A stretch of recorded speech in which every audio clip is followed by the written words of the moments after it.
dear friend. Hi. You can ask Tuning. Julian about soccer. Um, what Mm, else? Music, and soccer. meditation. Meditation. Not meditation. Ooh, How are I you have a today, question. Vic? I'm good. It's a little bit chilly here in Austin, Texas, but it's going to be a beautiful day. Here's a question about soccer and music. What similarities have you noticed between practicing soccer or practicing sports and practicing music?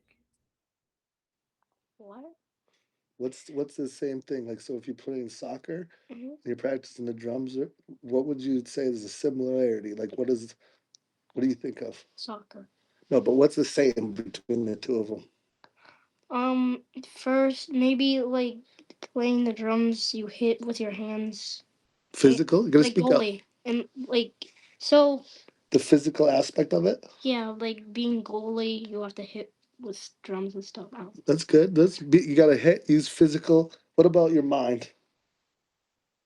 Concentrate. Yeah. I basically concentrate and sometimes talk to my friends. Concentrate and talk to your friends, Vic.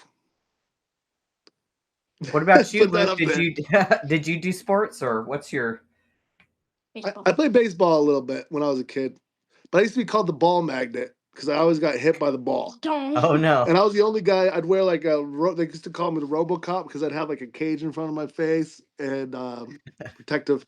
But I was also a Golden Glove boxer when I was a kid, a little bit. Well, a teenager in Boston. Hmm. But then I I guess started you were playing the flute. I started playing the flute and saxophone. I couldn't get any punches in the face anymore.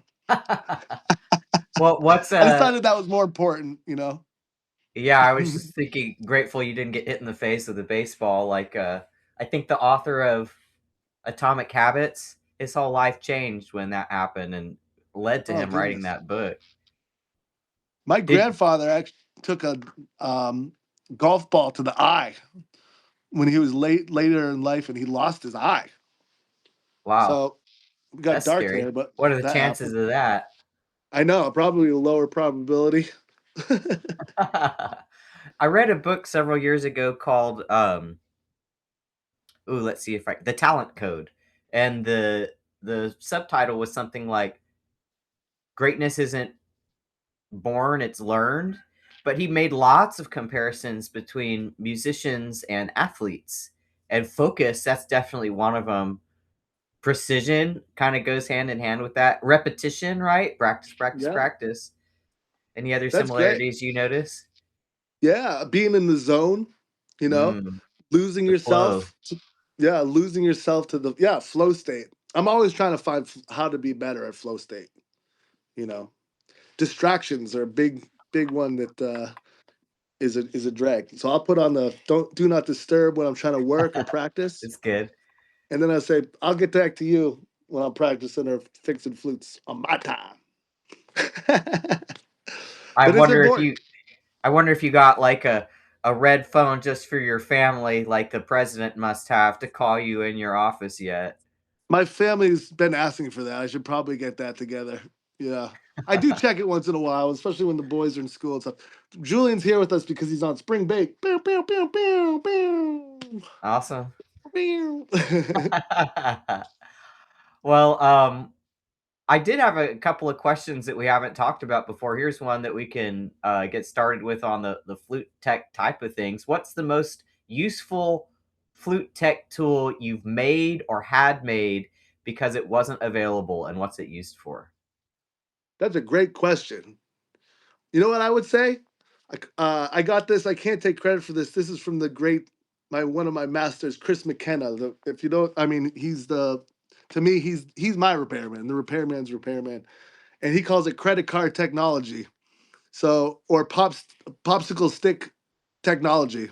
Okay. So we take a credit card, we cut it so it's thin, and then you can put it under the cup in the tone hole. If you need if the cup isn't set up right, you can just tip the cup. But when you put the credit card between, it won't mar the tone hole or the cup or the pad. So what we do, like when I do an overhaul, and when I worked at Burkart, we call it a setup. So what I'll do is I'll take all the keys off the flute, like take them off. So they're pinned, or if it's a pinless, you take them apart. If it's pinned, you have to knock out the pins. So everybody has pins unless you have a pinless flute. In your B flat key on your left hand, there's a little pokey thing, and you'll see two between the E and the D. There's one on the trill key section, and that should be it. If I'm missing anything, sometimes there's two in the left hand. But when we do a setup, so the first thing I do when I do an overhaul or even a COA, because I need to make it sure everything is perfectly aligned, you take the right hand section, and like I said, you just take everything off. There'll be a rod, a steel bar there. The F sharp key, there's another pin actually. The F sharp key will be the only key. So there'll be the F sharp, then a long rod. And the F sharp is also pinned to that key, but you'll never see that pin because they blend it into the bevel. And then the left hand section, we're gonna dial all the way in with the C sharp the C sharp key, or what your left hand um, pointer finger, that key that's called a C sharp. Sometimes people want to call it a B. Doesn't really matter. It's just nomenclature. So then what we do is I'll take, if it's inline, you don't have to worry about it. If it's G, I want to see that all the posts are perfectly tight, totally screwed in. So there's no side to side play or lateral play. So side to side, chicka chicka, but lateral play is even worse, really. That's like side to side play. So a lot of times what happens is the post will be like this. So we just hit it with a raw head, bink, and it come back to place. And then you got to get all those steels perfectly in line on a C sharp. So when you go on your left hand, your left pointer finger, that little key there that's floated in, that has a shoulder on the screw. So the screw comes into the post and it shoulders out. So what we have to do there is you have to take the steel and spin it, and we'll cut back the edges of the steel to make sure that it's totally lined up and it's totally tight. And then what I do is I'll repin the sections. So we put all the keys back after we polish them and make them beautiful. I'll tape them so they don't get fingerprints on them. And then you check the key sections for side to side play. There won't be lateral play generally unless it's over reamed where someone went in and they opened it up, and that's bad too. Then we have to. So then what we do is called swedging. So if there's play, so now I know there's no play in the main section. Check it. Those tight. Then I'm gonna put the F and the E key on. And then it's called a lug. And those two pins right there between your E and your F key, pretty much everyone has, unless you have a pinless. Sometimes there's a half pinless too. So the right hand will be pinless, left hand will be not pinless. So then I pin those in, knock them in, and then see if there's any play side to side. If there is, then we'll do something called swedging, where you take the steel, you take the key, and you squeeze the key. And the silver is very malleable. And the key will kind of pancake out a little bit. And then I want it to be too tight in the section. And then I'll depin it. It's called a facing tool that has a pilot on it and cutters. So you put the pilot in like this, and you twist it, and it cuts a facing. So your facings are really flat. A lot of student flutes will have facings like this, and then they'll turn, they'll wear out, then they'll be play. Like Brandon Brothers are like perfectly cut facings. In fact, I had a flute from 1987 once for an overhaul, and there was no play in the sections. I mean, there's more than just, Muramatsu, Nagahara, Brannon, um, Powell. They have very, very good tolerances. And that's all about what I was talking about. You want the facings between keys. So the keys, so there's an E key and an F key, they're always going like this, right? So if they're out of line, the top part will wear out and then it'll come out. So that's a long explanation for a tool that I didn't use. Let me think if there's any other tools that I used that I had to make. And There's another. do you use the credit card that's cut to the shape of the key and part of that process? No, not in the process I was talking about. The setup's a different thing. The credit card can do two things. It can tip the keys. Oh, I didn't talk about that. On the setup, I'm also going to take the keys with no pads in them. You take a slick, it's called. So I'm going to take just a flat piece of metal. It's 15 thousandths of an inch, which is not that thick. And I'm going to put the slick under the under the key and under the tone hole. And you can look even, and you'll see that the key's either flat like it's supposed to be, or the key will be like this, or sometimes like this, or like this. And if it's side to side, it's very easy to just stick the credit card under the key, and say this is the tone hole, and just go boop, So it's like this, chink, boop, and it comes, and then I'll check it with the 15,000 slick gauge. You want everything to be perfect. So, I talk about a lot about not using too many partial shims for patterns, which means like, the cup is like a clock. I always think of the cup as a clock: 12 o'clock, 6 o'clock, 3 o'clock, 9 o'clock. And a lot of times when you don't, I know if there's a lot of partial shims when I use the feeler gauge because nothing's really hitting that hard. But now in 2026, I mean, even when I was at Burkart 24 years ago, they have been able to make it so the pad's flat, like a strawberry pad is very flat. They put a stabilizer in the bottom cup, it's very flat. The cup is built very flat with like CNC machines a lot, so it's like computerized flat. And then the tone hole should be very flat. And this changes with older flutes. I work on a lot of vintage flutes, so I have to kind of do that myself. But that's the setup process. You want side to side keys. You want to make sure the cups are right. Now, if the cup is like this, right, and it's up, or it's like this. So if it's a cup, say this is the flute, the cup's like this or like this.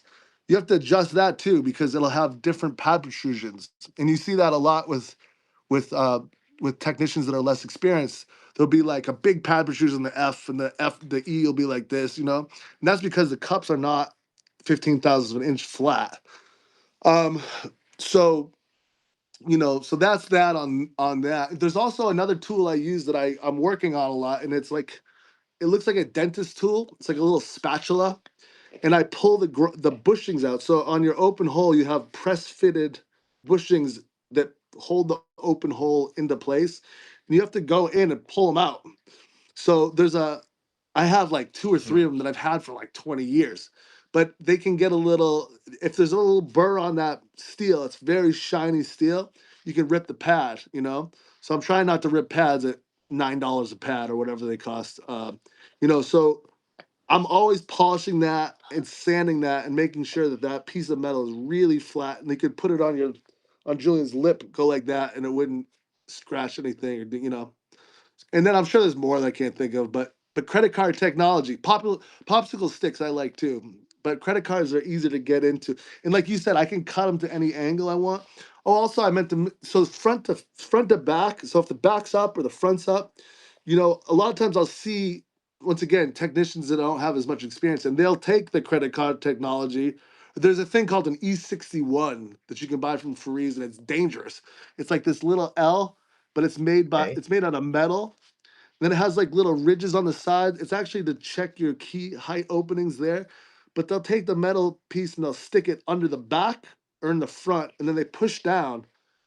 And what happens is you mar up the tone hole, so the tone hole gets scratched, and that's not good. And you see it a lot. And but another thing that's worse is when you do that the wrong way, your cup front to back, side to side, you'll never change the geometry of the cup.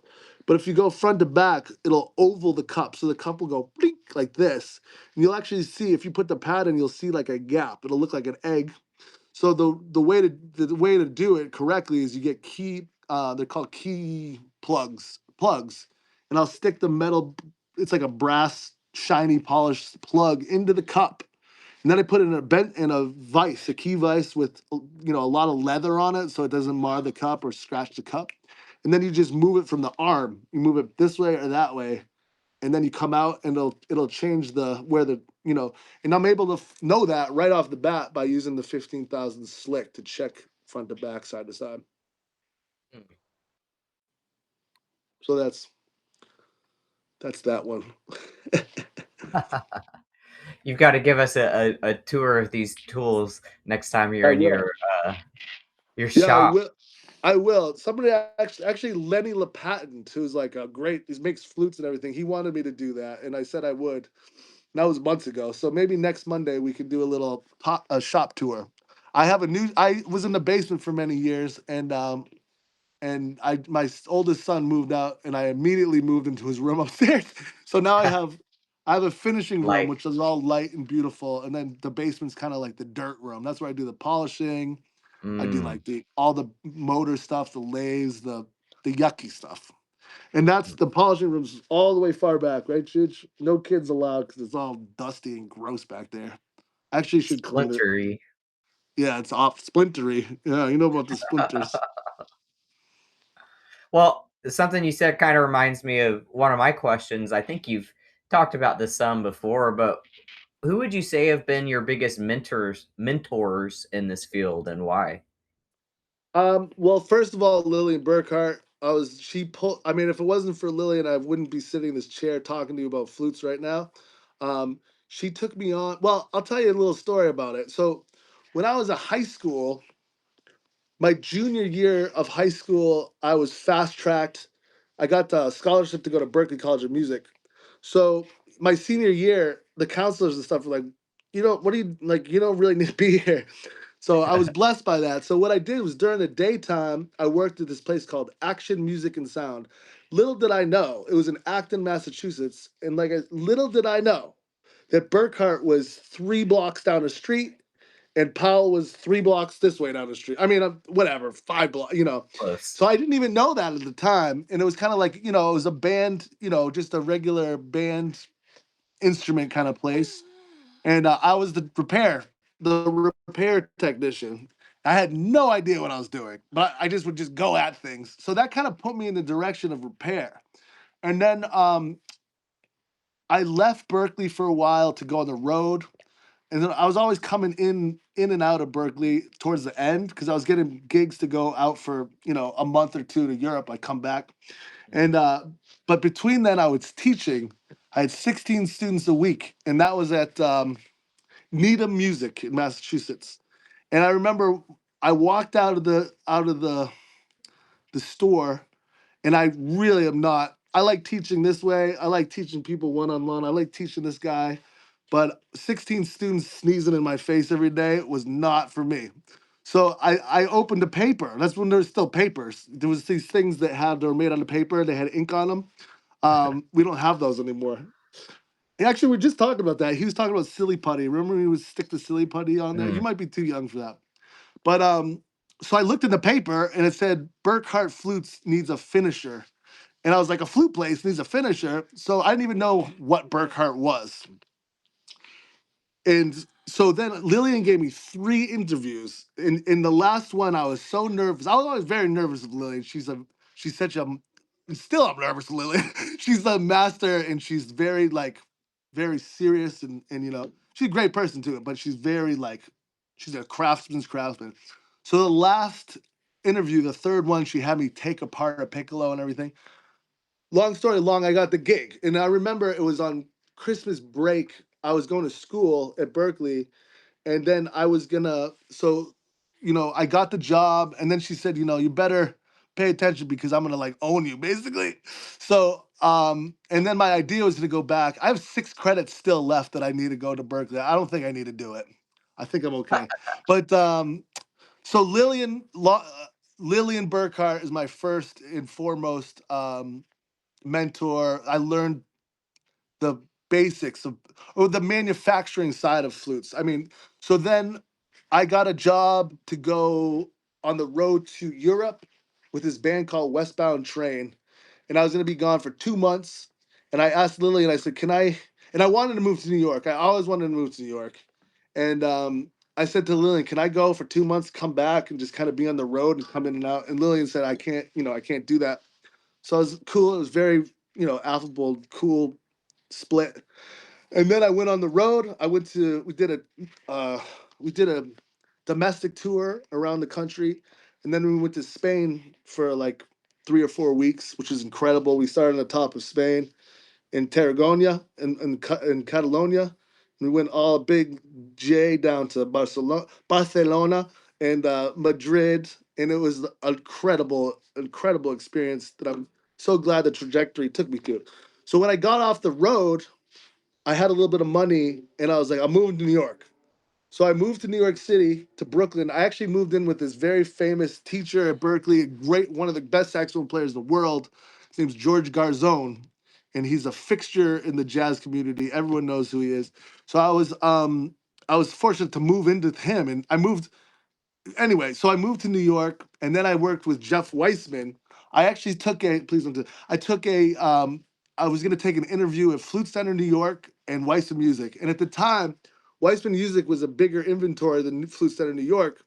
Um, I'm not going to throw Phil under the bus, but I'm going to throw Phil under the bus. I was supposed to have an interview at Flute Center, and then I went there, and Phil wasn't there. So I got the job at Weissman Music Company. So Jeff was a big influence on me.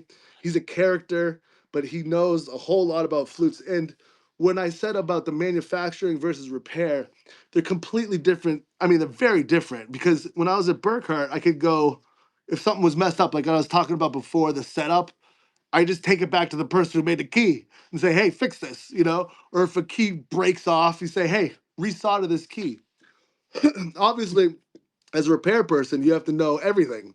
I have to know like how to polish. There's so much, just like music. It's like an onion of knowledge. I guess why there's a show called Ask Luke Anything. So then, so I would say, so there's the three major influences of me is Lillian Burkhardt, Jeffrey Weissman, and then Jeff had a partner named Chris McKenna, who I already spoke about. So Chris McKenna, and Chris McKenna still to this day is my first phone call when something's crazy, and I'm like, what do I do? In fact, I just had someone come to me from New York City. This was this last week, to Youngstown, Ohio, 8 hour drive, because they wanted me to fix their flute. They had an Altus that was platinum clad, and it was all scratched up, scratches everywhere. And I said to her, she's like, I want my flute to look brand new again. It was a COA. So generally, what I would do on when it's just surface scratches like that, you can just kind of get a buffing wheel. You know, some people are scared of buffing wheels, but if you have good buffing wheel technique, you're not taking up much. You're not taking off much material.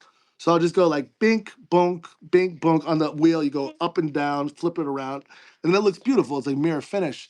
And I was like, something tells me this is not a good idea. So I called up Chris and I said, man, this, what was going on? And he's like, don't go near, because what platinum clad means. There's clad, like Muramatsu makes a gold clad, they make platinum clad. Altus, the Japanese like to do it. There's also Oromite and Fusion, Burkart and Powell. Those are different. And clad's a little different than plating. So if you had a combined heart with a plated lip plate, that's just a plating. So if you went to Anderson or anybody could plate, or like a jeweler, then clad, they call it hotel, I think hotel plating or something. It's a few microns thicker. So that's and the Japanese don't have the same regulations as we do in these states. So I think they can use a little bit more robust um, techniques to make it clad, which is hotel plate. So like I said, microns, not half a thousands. And so I called Chris and he said, don't do it, just burnish it. So then I take a tool that's like a very highly polished steel. You put it on a mandrel and you just rub it. And what happens there is you just rub down the high spots, and then you just gently use a slow wheel and a very light, kind of very light pumice polish. But Chris just told me that last week, so I should ask Chris anything. I actually think sometimes I think maybe we should have a couple special guests every once in a while, just like this guy, our first special guest. That'd be great. Welcome, Edgar, by the way. If you have any questions, feel free to drop them in the chat or come off of mute. Luke, when you were talking about that, it made me think about this concept I've been talking to the flutarians about, the rule of 100, of this idea of don't give up until you've tried at least 100 times, because those first 10 times are probably going to suck. And then by the time you've gotten to 50, 60, 70 times through, you probably will have encountered most of the tiny problems that you're going to encounter. But there still are going to be things. I'm sure you're going to see things in your life that they're one of a kind things, and you got to call somebody and say, have you ever seen this before? What did you do? Any other tiny problems like that you want to tell us about? Oh, there's so many problems. That's like Malcolm Gladwell said, 10,000 hours, So 10,000 hours to kind of understand something.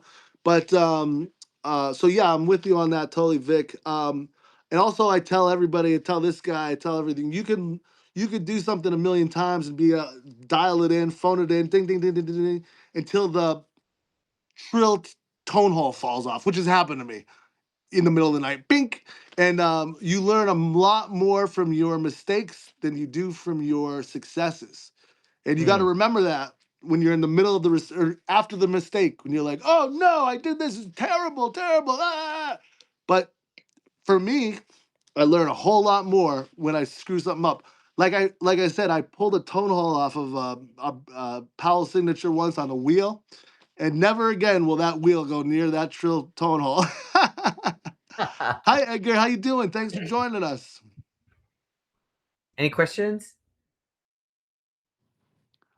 Maybe his mute is on.